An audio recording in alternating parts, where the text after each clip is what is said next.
என் தங்கப்பிள்ளையே, பல தடைகளைத் தாண்டி இந்த வாக்கினை கேட்க வந்திருக்கின்ற என் குழந்தையே, நிச்சயமாக இந்த தடைகளை எல்லாமும் கடந்து உனக்கு வாழ்க்கையில் ஒரு நிம்மதியை கொடுக்க உன் வராகி ஓர் அதிர்ஷ்ட செய்தி கொண்டு வந்திருக்கிறேன். கவனமாக நாளை இவரை நீ கவனிக்க வேண்டும். நாளைய விடியலில் தன் கையில் இந்த 2 பொருட்களை வைத்து கொண்டு வருகின்ற ஒரு ஆண் நிச்சயமாக உன்னுடைய வாழ்க்கையில் ஒரு மிகப்பெரிய திருப்பத்தை நடத்தி கொடுக்க போகிறார். இவர் பேசுகின்ற வார்த்தைகளோ அல்லது நடந்து கொள்கின்ற விதமோ எதுவென்றாலும் சரி, உன் வாழ்க்கையில் இதனால் உனக்கு நல்லது நடக்குமே தவிர ஒருபோதும் இவரால் உனக்கு எந்த தீயதும் நடக்காது. யாரென்று நான் சொல்ல வேண்டும். ஏனென்றால் என் பிள்ளை எத்தனையோ தீய விஷயங்களை காது குளிர கேட்டுவிட்ட. இனிமேலாவது நல்ல விஷயங்களை நீ நிச்சயமாக செவிகுளிர கேட்க வேண்டும். உன்னை சுற்றி நடக்கக்கூடிய நல்ல விஷயங்கள் ஒவ்வொன்றையும் நீ என்னவென்று தெரிந்து கொள்ள வேண்டும். உனக்காக நான் வருகின்ற இந்த காலம், இந்த வராகி முழுக்க உனக்கு ஒவ்வொன்றையும் எடுத்துச் சொல்லும் இந்த நேரம். இனி எதையுமே யோசித்து என் பிள்ளை நீ கலங்கக்கூடாது. உனக்காக வேண்டி நான் உருவாக்கும் இந்த விஷயங்களை நிச்சயமாக என் குழந்தை நீ கவனமாக தெரிந்து கொள்ள வேண்டும் அல்லவா? நல்லது நடக்க எப்பொழுதும் உன்னை சுற்றி வருகின்ற இந்த வாழ்க்கையை நினைத்து என் பிள்ளை நீ கலங்காதே. உன்னோடு இந்த வராகி உடனிருக்கும் இந்த நேரம் முழுக்க இனி உன்னை தேடி வரும் எல்லா விஷயங்களும் நிச்சயமாக உன்னை சந்தோஷப்படுத்தும் என்பதனை நீ புரிந்து கொள். தெய்வம் எதற்காக உன்னை தேடி வர வேண்டும்? எதனால் இப்படிப்பட்ட அடையாளத்தை எல்லாம் உனக்கு சொல்லி இவர்களால் உனக்கு நல்லது நடக்கும் என்று புரிய வைக்க வேண்டும். உன்னுடைய வாழ்க்கையில் நடக்கும் ஒவ்வொரு விஷயங்களையும் உனக்கு எடுத்துச் சொல்ல வர வேண்டிய அவசியம் எதற்கு வந்தது? ஏனென்றால் இவை எல்லாவற்றிற்கும் முழுக்க காரணம் தெய்வத்தின் மீது நீ கொண்ட அன்புதான். தெய்வத்தின் மீது நீ கொண்ட நம்பிக்கையும், தெய்வம் நமக்கு எல்லாமும் அவர்கள்தான் என்று நீ யோசிக்கின்ற உன்னுடைய சிந்தனைகளும் தான் தெய்வத்திடமிருந்து இது போன்ற செய்திகளை உன்னிடம் கொண்டு வந்து சேர்க்கிறது. நீயும் அதை பக்குவமாகத்தான் பெற்று கொண்டிருக்கிறாய்.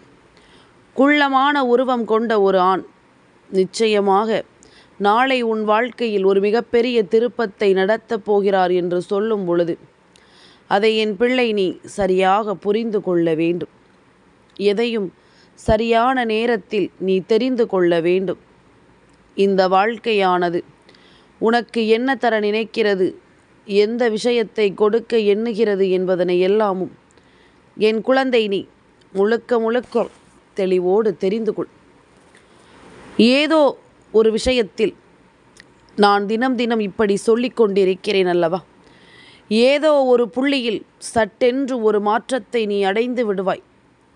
தினமும் உன் வாழ்க்கையில் நடக்கின்ற இது போன்ற விஷயங்களினால் நிச்சயமாக ஒரு நாள் எல்லாமும் மாறும்.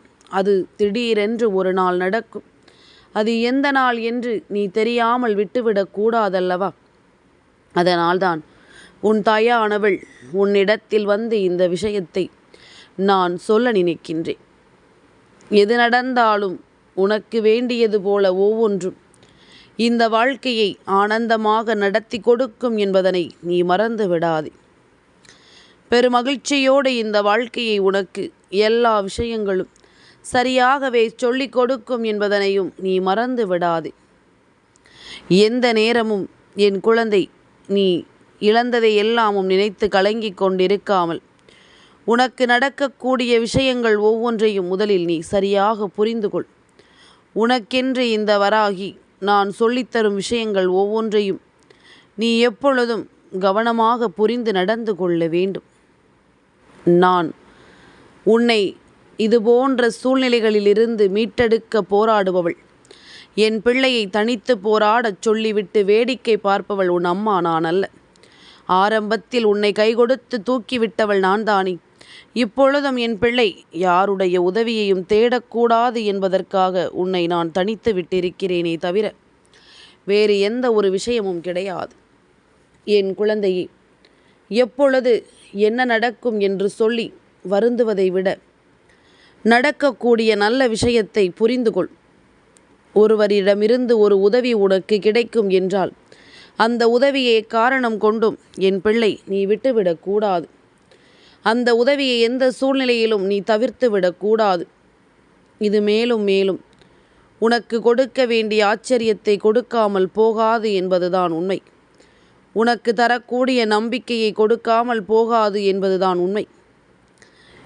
எதுவுமே இந்த மனிதர்களோடு நாம் பழகுகின்ற பொழுது நமக்குள் பல யோசனைகள் வருகின்றது, நமக்குள் பல சிந்தனைகள் வந்து விடுகின்றது. எப்படி இந்த வாழ்க்கையை நாம் நகர்த்தி செல்ல முடியும், எப்படி இந்த வாழ்க்கையில் ஒரு நல்ல புரிதல் நடக்கும், யாரால் நமக்கு ஆச்சரியம் நடக்கும் என்று எல்லாம் யோசித்து கொண்டிருக்கிறாய் அல்லவா? என் குழந்தையே, வாழ்க்கை எவ்வளவோ முயற்சிகளை செய்வதற்கு உனக்கு வாய்ப்புகளை கொடுக்கிறது. எவ்வளவோ விஷயங்களை முன்னெடுத்துச் சொல்வதற்கு உனக்கு நிச்சயமாக நல்ல நேரத்தை உருவாக்குகிறது. ஆனால் இதையெல்லாமும் நீ எப்படி பயன்படுத்தி கொள்கிறாய் என்பதை பொறுத்து இந்த வாழ்க்கையில் உனக்கு வெற்றியும் கிடைக்கிறது என்பதுதான் உண்மை. கிடைத்த வாய்ப்பை சரியாக பயன்படுத்தி கொள்ள தெரிந்தவர்கள் நிச்சயமாக ஒரு நாள் இந்த வாழ்க்கையில் அவர்கள் நினைத்ததை சாதித்து விடுவார்கள். முயற்சி செய்யும் பொழுது அதற்காக நாம் வருந்தக்கூடாது. எந்த ஒரு முயற்சியிலும் நாம் கலங்கக்கூடாது. எந்த ஒரு நிலையிலும் எதையும் யோசித்து நாம் வருந்தக்கூடாது. அப்படி நாம் ஒவ்வொரு விஷயங்களையும் சரியாக புரிந்து கொண்டோமானால் நமக்கு வரக்கூடிய நல்ல விஷயங்களை நிச்சயமாக நம்மால் சரியாக புரிந்து கொள்ள முடியும். நமக்கு வரக்கூடிய நன்மைகளை நிச்சயமாக உன்னால் என்னவென்று தெரிந்து கொள்ள முடியும். நான் இருக்கும் காலம் மட்டும் இனி என்ன நடந்தாலும் என் பிள்ளை இதையெல்லாமும் நீ சரியாக புரிந்து கொண்டு வாழ்ந்து விட்டாலே அது போதும். உனக்கு நல்லதையே வேண்டி நான் எடுத்துச் சொல்லும் இந்த காலம் முழுக்க இனி எப்பொழுதும் இந்த தாயின் அன்போடும் அரவணைப்போடும் உனக்கு நல்லது நடப்பதை நீ கண்கூடாக கண்டுகொள்வாய். உனக்கான தேவைகளை என் பிள்ளை நீ புரிந்து கொள்வாய். எந்த சூழ்நிலையிலும் என் குழந்தை நீ எதையுமே கைவிட்டு விட மாட்டாய் என்பதனை நீ புரிந்து கொள்ள வேண்டும். வராகி சொல்ல சொல்ல இந்த வாழ்க்கையில் நடக்கும் எல்லா விஷயங்களும் இனி உன்னை நிச்சயமாக மேன்மைப்படுத்தி கொண்டே இருக்கட்டும் என்பதனையும் நீ புரிந்து கொள்ள வேண்டும். என் குழந்தையை, அம்மா உனக்கு ஒரு விஷயத்தை சொல்கிறேன், சற்று கவனமாக கேள். என் குழந்தையே, எப்பொழுதுமே சில விஷயங்கள் நமக்கு கேட்பதற்கு ஏன் நமக்கு தெரிந்தது தானே, ஏன் மீண்டும் மீண்டும் கேட்க வேண்டும் என்று தோன்றலாம். ஆனால் அதை மீண்டும் மீண்டும் கேட்பதனால் உன்னுடைய ஆழ்மனதில் இது பதிவதை நிச்சயமாக நீ புரிந்து கொள்ள வேண்டும். விஷ்ணு பகவானினுடைய தசாவதாரங்களில் 5ஆவதான வாமன அவதாரம், பிரகலாதனினுடைய பேரனான மகாபலியின் ஆணவத்தை அடக்கி தர்மத்தை நிலைநாட்ட எடுக்கப்பட்ட குள்ள வடிவமான அவதாரம். இந்த அவதாரத்தில் விஷ்ணு பகவான் சிறு பிராமண சிறுவனாக வந்து மகாபலியிடம் 3 அடி மண் கேட்டு பின்னர் திரிவிக்கிரமனாக விஸ்வரூபம் எடுத்து வானுக்கும் மண்ணுக்கும் அளந்து உலகை மீட்டார். இந்திரன் மற்றும் தேவர்களின் அதிகாரத்தை மீட்டு மகாபலியின் ஆணவத்தை அடக்க விஷ்ணு இந்த அவதாரத்தை எடுத்தார். காஷ்யப முனிவர் அதிதி தம்பதியருக்கு மகனாக பிறந்தார். குள்ளமான பிராமண சிறுவன்தான் வாமனன். கையில் குடை மற்றும் கமண்டலத்துடன் காட்சியளித்தார். மகாபலி சக்கரவர்த்தி அஸ்வமேத யாகம் செய்யும் பொழுது வாமனர் அவரிடம் 3 அடி நிலம் தானமாக கேட்டார். சுக்ராச்சாரியாரின் எச்சரிக்கையும் மீறி மகாபலி ஒப்புக்கொண்டார். நிலத்தை அளக்கத் தொடங்கிய வாமனர் முதல் அடியில் பூமியையும் 2ஆம் அடியில் விண்ணையும் அளந்தார். 3ஆவது அடிக்கு இடமில்லாததால் மகாபலி தனது தலையை தந்தார். மகாபலியின் பணிவையும் பக்தியையும் கண்டு மகிழ்ந்த விஷ்ணு அவரை பாதாள உலகத்திற்கு அரசனாக்கி அழியாத புகழை அவருக்கு கொடுத்தார். படைப்பின் மீது அதிகாரம் செலுத்தினாலும் ஆணவம் கொள்ளக்கூடாது என்பதனையும் இறைவனிடம் முழுமையாக சரணடைவதே சிறந்தது என்பதனையும் இந்த வாமன அவதாரம் இந்த உலகத்திற்கு உணர்த்திய அவதாரமாகும். என் குழந்தையை, அம்மா என்ன சொல்ல வருகிறாள் என்பது உனக்கு புரிகிறதா? நாளைய தினம் திருவோணம் நட்சத்திரத்தினுடைய நேரம், திருவோண நட்சத்திரத்தினுடைய விடியல். பொதுவாக விஷ்ணு பகவானுக்கு உகந்த நட்சத்திரம் திருவோணம். திருவோணம் நட்சத்திரம் வருகின்ற நாளில் நாம் அவரினுடைய வாமன அவதாரத்தை மனதார நினைத்து வழிபட்டோமானால் நிச்சயமாக அந்த நாளில் நல்லது நடக்கும் என்பதுதான் உண்மை. என் குழந்தையே, என்ன நடந்தாலும் சரி, நமக்கு நடக்கக்கூடிய விஷயங்களை சரியாக புரிந்து கொள்ள வேண்டும். என் குழந்தையே, எப்பொழுதுமே நாம் சொல்லக்கூடிய சில விஷயங்கள் மனதிற்குள் ஆணித்தரமாக நிற்க வேண்டும். ஆணித்தரமாக நின்று அது உன் எதிர்காலத்தை தீர்மானிக்க வேண்டும். உனக்கு தெய்வம் இருக்கிறது என்பதனை முதலில் நீ உணர வேண்டும். உன்னை சுற்றி வருகின்ற தெய்வத்தை எப்படி உன் வசமாக வேண்டும் என்பதனையும் நீ புரிந்து கொள்ள வேண்டும். என் குழந்தையே, இதுவரையிலும் இந்த வாழ்க்கை உனக்கு கொடுத்த ஒவ்வொரு பிரச்சனைகளுக்கு பின்னாலும் இருக்கின்ற விஷயங்களை நீ முழுக்க முழுக்க சரியாக புரிந்து நடந்து கொள். எந்த நிலையிலும் இந்த வெற்றி உன்னை தேடி வரும் என்பதனை புரிந்து கொள்ள வேண்டும். என் பிள்ளையே, வாமனமூர்த்தியினுடைய அவதாரம் நிச்சயமாக உன்னுடைய மனதில் அப்படியே நின்றுவிட்டது என்றால், நாளைய திருவோணம் நட்சத்திரம் கைகூடி வருகின்ற இந்த நாளில், சனிக்கிழமையினுடைய விடியலில் பெருமாளினுடைய ஆசியை நீ நிச்சயமாக பெறுவாய். நாளை யாரேனும் ஒருவர் குள்ளமான உருவம் கொண்டு கையில் குடையை வைத்து கொண்டு உன்னிடத்தில் பேசுவார்களேயானால் நிச்சயமாக இந்த அன்பை நீ ஒருபோதும் தொலைக்காதே. இது போன்ற ஒரு அன்பு உனக்கு கிடைப்பதை நினைத்து நீ ஒருபோதும் வருந்தக்கூடாது. இந்த அன்பை நாம் மனமகிழ்ச்சியோடு ஏற்றுக்கொள்ள வேண்டும். எதற்காக வருந்தக்கூடாது என்று உன் தாயானவள் நான் சொல்கிறேன் தெரியுமா? என் குழந்தையே, நாம் வருந்த நிச்சயமாக நமக்கு கிடைக்கக்கூடிய நல்ல விஷயங்கள் கூட நம் கைவசமாகி விடாமல் போய்விடும் என்பதுதான் உண்மை. உன்னை சுற்றி வரும் ஒவ்வொரு உண்மைகளையும் நீ சரியாக புரிந்து கொள்ள வேண்டும். நமக்கு தெய்வத்தின் அருள் கிடைக்கும் பொழுது அதை அந்த நேரத்தில் நாம் சரியாக பெற்றுக்கொள்ள வேண்டும். நமக்கு நடப்பது எல்லாமும் நன்மைக்குத்தான் என்பதனையும் நாம் தெரிந்து கொள்ள வேண்டும். எதையுமே நாம் உணர்ந்து கொண்டு வாழும் பொழுது, இந்த வாழ்க்கையில் எந்த விஷயங்களையும் நாம் ஏற்றுக்கொண்டு வாழத் தொடங்கும் பொழுது நம்மை சுற்றி நடக்கும் நல்ல விஷயங்கள் நம் கண்களுக்கு தெரிய வந்துவிடும். நாளைய தினம் விஷ்ணு பகவானினுடைய அருளும் லக்ஷ்மி தாயானவளினுடைய அருளும் உனக்கு கிடைக்கும். இது கிடைத்தது என்பதனை நீ தெரிந்து கொள்வதற்காகத்தான் இந்த அடையாளத்தை நான் உனக்கு சொல்லி இருக்கின்றேன். இது போன்ற விஷயங்களை நான் எப்பொழுதும் உனக்கு தெளிவுபடுத்தி இருக்கிறேன் என்பதனை நீ மறக்கக்கூடாது. உன்னோடு நான் இருக்கும் நேரம் முழுக்க இனி உன்னை ஆட்டி படைக்கும் ஒவ்வொரு விஷயங்களையும் நீ முழுக்க முழுக்க சரியாக புரிந்து கொள்ள வேண்டும். உன்னை தேடி வரும் எல்லா மாற்றங்களையும் கண்டு என் பிள்ளை நீ ஆனந்தமாக வாழ வேண்டும்.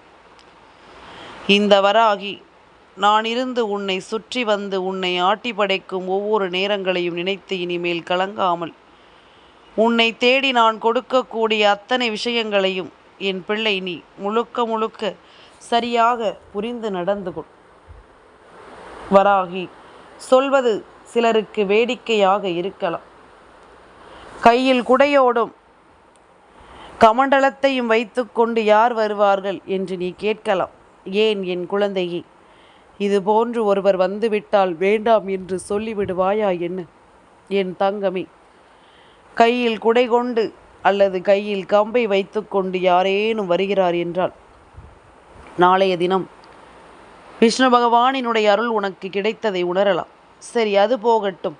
இதை தாண்டி துளசி இலை நாளை உனக்கு யார் மூலமாவது கிடைக்கிறது என்றால் நிச்சயமாக அப்பொழுதே நீ உறுதி செய்து விடலாம், தெய்வத்தின் அருள் உனக்கு நிறைந்து விட்டதை. தெய்வத்தின் அருளால் உன் வாழ்க்கையில் எல்லா விஷயங்களும் சரியாக நடந்து விட்டதை. உன் எண்ணம் போல இனி எல்லாமும் உனக்கு சரியாக நடப்பதை நீ புரிந்து கொள்ள வேண்டும். உன்னுடைய எண்ணங்கள் ஒவ்வொன்றையும் என் பிள்ளை நீ கவனமாக புரிந்து நடந்து கொள்ள வேண்டும். எந்த நிலையிலும் நமக்கு கை கொடுக்க நம் தெய்வம் வருகிறது. நாம் தளர்ந்து போய்விடக்கூடாது, துவண்டு போய்விடக்கூடாது என்பதற்காக ஒவ்வொரு தெய்வத்தையும் உன் வாழ்க்கையில் அது அறிமுகப்படுத்துகிறது. அப்படி இருக்கும் பொழுது இனிமேலும் நீ கலங்கக்கூடாது.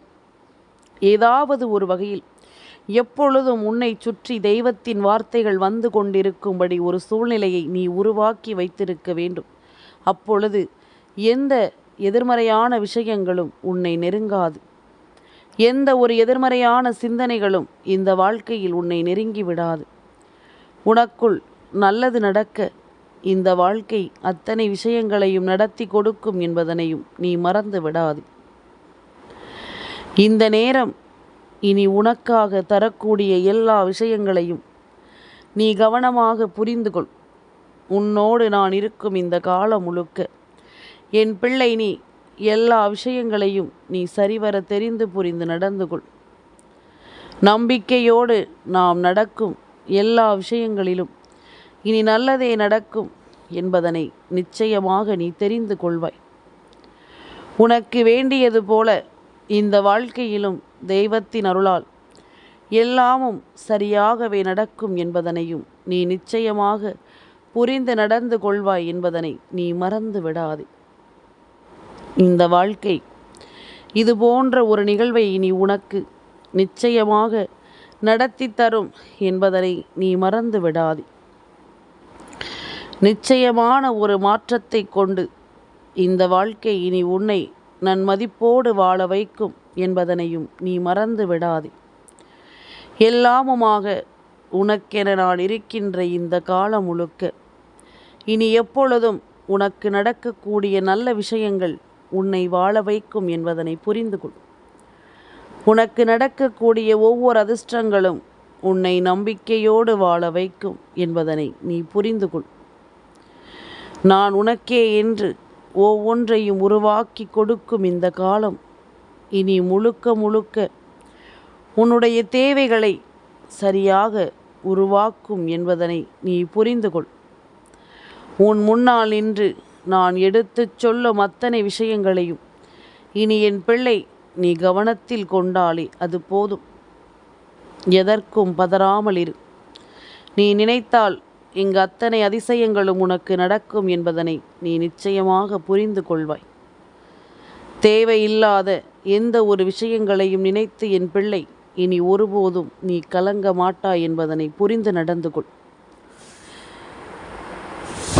ஓம் விஷ்ணு பகவானே நமக என்று என் பிள்ளை சொல்வதும்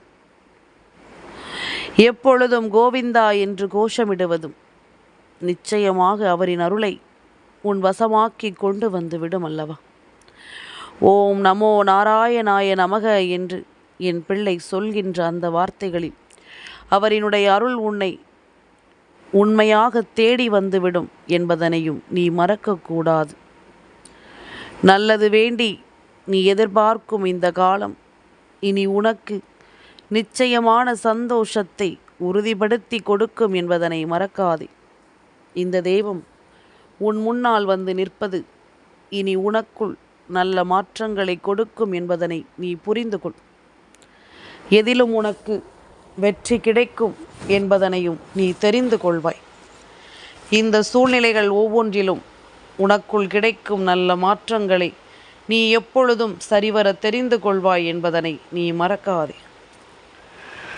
நல்லது நடக்க வேண்டும் என்பதனை நீ புரிந்து கொள்ளும் இந்த காலம் முழுக்க இனி உனக்கே என்று நான் எடுத்துச் சொல்லும் இந்த விஷயங்களை நீ முழுக்க முழுக்க சரியாக புரிந்து நடந்து கொள். தெய்வம் இருக்குமிடம் இனி உனக்கு அதிர்ஷ்டத்தின் பிறப்பிடம். என் தங்கப்பிள்ளைக்கு இந்த வராகி அம்மாவினுடைய ஆசீர்வாதங்கள் எப்பொழுதும் உண்டு.